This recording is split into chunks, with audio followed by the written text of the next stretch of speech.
बोला गया यहाँ पर कि एक व्यापारी किसी वस्तु के अंकित मूल्य पर 15% का छूट देता है और 16 वस्तुएं खरीदने पर 2 वस्तुएं मुफ्त देता है तथा पूरे लेन देन पर मेरे भाई 36% का लाभ अर्जित करता है। मान लीजिए कि ये ग्राहक 16 वस्तुओं के लिए भुगतान कर रहा है, तो मेरे भाई वस्तुओं का अंकित मूल्य उसके क्रय मूल्य से कितना % अधिक होगा।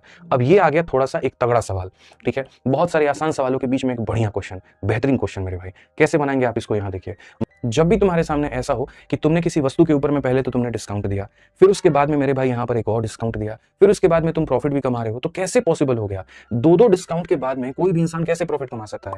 मिश्रा जी, सवाल में साफ तौर पर कहा गया कि पहले तो 15% का छूट आप दे दिए, फिर उसके बाद में 16 की वस्तु पर आप 2 मुफ्त भी दे दिए, और ऐसा करने के बावजूद भी आप 36% का लाभ कमा रहे हैं। यानी जाहिर सी बात है, आपने वस्तु की कीमत को कुछ ज्यादा ही अंकित कर रखा था, कुछ ज्यादा बढ़ा करके रख रखा था। तो उसको लिखने का जो तरीका होता है वो क्या होता है, मैं बता रहा हूँ। एक तरीके से आप ऐसे समझिए कि आपका सीपी था और एक तरीके से एसपी था, हालांकि सीपी एसपी नहीं कहना चाहिए, डायरेक्ट रेशियो ही लिख देना चाहिए। तो यहाँ पर डिस्काउंट नंबर 1 के चलते आपने क्या किया, 15% का डिस्काउंट है तो 100 रुपए के सामान में 15 का डिस्काउंट दिया, तो मतलब आपने दे दिया 85। डिस्काउंट नंबर 2 आपने मेरे भाई क्या किया, 16 खरीदने पर 2 फ्री, यानी 2 बटे कितना हो जाएगा 18, यानी 18 वस्तु में आपने 2 फ्री दे दिया। 18 वस्तुओं में आपने 2 फ्री दे दिया, मतलब कितना किया, तो 16 का पैसा लेना पड़ा। आपके जेब से इतने वस्तुओं का पैसा लगा, लेकिन आपको मिला सिर्फ इतने वस्तुओं का।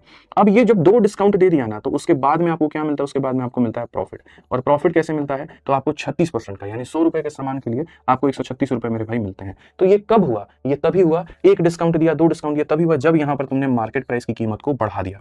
कुछ और मेरे भाई यहाँ पर कीमत थी और उसको बढ़ा करके मेरे भाई जो है तुमने कुछ और कर दिया, तभी हुआ, नहीं तो मेरे भाई यहाँ पर ये नहीं होता। तो ये 100 और 136 को नीचे लिखना था। अब यहाँ लगेगा तुम्हारा क्रॉस मल्टीप्लिकेशन मेथड, जो मैंने मेरे भाई यहाँ सिखाया, ठीक है, जो मैंने आपको हमेशा से सिखा रखा है। क्रॉस मल्टीप्लिकेशन मेथड लगाइए, काम खत्म, ठीक है। आपको यहाँ पर लिखना है, तो देखिए 100 के ऊपर में क्या लिखेंगे, तो आप 100 ही लिखेंगे, इसके ऊपर में इतना, और 136 के ऊपर में 136, बस इसको क्रॉस मल्टीप्लाई कर दीजिए इनके साथ में, यानी 16 और 85 के साथ में मेरे भाई यहाँ पे, ठीक है। और इसको क्रॉस मल्टीप्लाई कर दीजिए 18 और 100 के साथ में, किसके साथ में, 18 और 100 के साथ में, ये ऐसा हो जाएगा। तो आपका 100 से मेरे भाई यहाँ पर 100 खत्म हो जाएगा, ठीक है। उसके बाद अगर आप देखते हैं यहाँ पर, तो आप बोलेंगे कि सर हम और इसको कैसे काट सकते हैं, तो आप देख लीजिए मेरे भाई यहाँ पर कैसे काटेंगे। आप जैसे यहाँ पर काट सकते हैं 4 से, ठीक है। 16 का मेरे भाई यहाँ पर कितना हो जाएगा, 4 से आप इसको काटेंगे 4 बार में, और 4 से आप इसको काटेंगे 4 3 के 12, हालांकि 8 से काट सकते हैं आप इसको। किससे काट सकते हैं मेरे भाई यहाँ पर, 8 से काट सकते हैं 2 बार में, और 8 से आपका 1 बार में, और 8 से मेरे भाई 7 बार में। 17 से आप इसको काट सकते हैं इतनी बार में। तो मेरे भाई यहाँ पर अगर आप देखोगे तो क्या बोलोगे, सर 2 से हम इसे काट सकते हैं 9 बार में। 5 रुपए की चीज को 9 रुपए मेरे भाई बनाया गया है, तो कितना ज्यादा अंकित किया गया है, कितना ज्यादा मेरे भाई अंकित किया गया, आप मेरे को बताओ कितना % जो है वो ज्यादा है।